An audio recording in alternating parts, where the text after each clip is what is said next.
বল্টু। জি sir. পড়া শুরু করো। আজকে কি নিব স্যার? ইংরাজি নাও। এই নেন স্যার। বই খোলো। বই খুলছি। This is a dog. এর অর্থ কি? এই হয় একটি কুত্তা। এই সুন্দর করে বল। জি স্যার। কুকুর। এই হয় একটি কুকুর।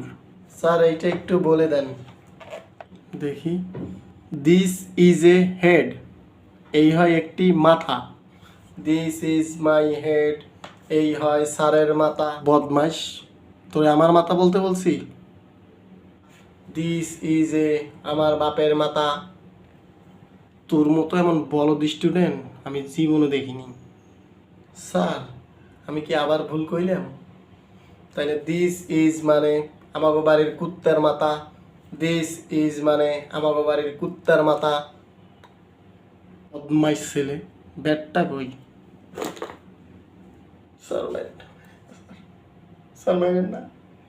যা, তোরে আর পড়াবই না, তোর মতো বদমাইশ ছেলেকে। স্যার কি আর পড়াইবেন না আমারে? পড়াইবেন না? আমি কি কোনো দোষ করছি স্যার?